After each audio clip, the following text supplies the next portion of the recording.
Ramon Polin was born on October 18, 1926, to Ramon and Matilde Polin. He grew up in a part of Los Angeles that is now in Chinatown. During the Depression, his parents owned a laundry service. They always had work and food, and would sometimes even provide food to people coming in their back door looking for money or food.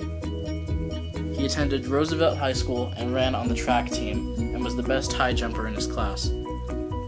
When he was a teenager, he bought his first car, a Ford Model A, and was the only one of his friends to have a car. Speaking of friends, he enjoyed going on trips to the movies with his friends and family, as well as to the beach and other various places around downtown Los Angeles. This picture was taken on December 7, 1941, after, as FDR put it, a day that will live in infamy as the Japanese attacked Pearl Harbor. Mr. Vice President, Mr. Speaker, members of the Senate and of the House of Representatives, yesterday, December 7th, 1941, a date which will live in infamy, the United States of America was suddenly and deliberately attacked by naval and air forces of the Empire of Japan. The Japanese attack on Pearl Harbor was devastating to both Ramon and to the United States. Several of his close friends that were Japanese were sent away to internment camps. Although Ramon was only 15 years old when the Japanese attacked Pearl Harbor, he knew that he wanted to be in the military. So in 1944, at the age of 17, he joined the United States Navy. He was sent to San Francisco to train and was eventually shipped out towards the Pacific and the Philippines. On his way to the Philippines, they passed by an area that was filled with many Japanese submarines. One night, the captain said that if any man wanted to sleep on the deck because of the threat of torpedoes, then they were free to do that. By the time Ramon got to the deck, however, it was already full, so he and his friends went down back under and slept in their cots. They were fine. It was on his way to the Philippines that the United States dropped the atomic bombs on Hiroshima and Nagasaki, thus ending the war several days later.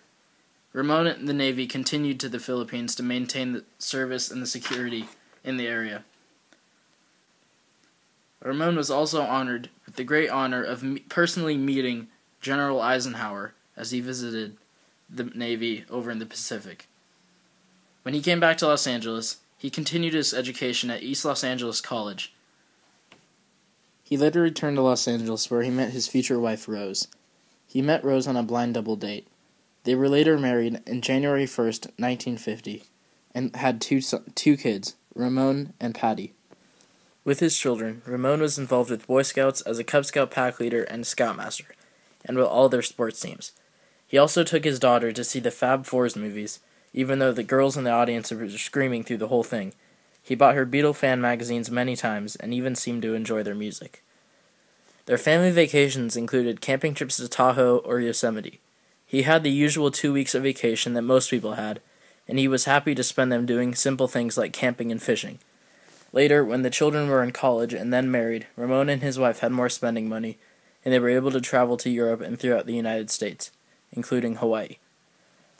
Ramon was a Kennedy supporter, and he was watching TV when Bobby Kennedy was shot at the Los Angeles Ambassador Hotel. He waited until morning to tell his children, who were stunned. The family didn't watch TV at dinner. However, there were a few exceptions. A few days after Bobby was shot, the funeral was broadcast on TV, and Ramon and his family watched it on the portable TV at the dinner table. Ramon was never out of work. After World War II, he worked at his parents' laundromat, and in later years he spent his career mainly as a drafting engineer and then a title insurance salesman. He loved working with and helping people, and he was very successful as a salesman. At age 65, he retired from his job. However, in 2000, he was asked to interview to become a patient advocate for Scan Healthcare, and he got the job. Now at 84, he works part-time for Scan Healthcare in Long Beach.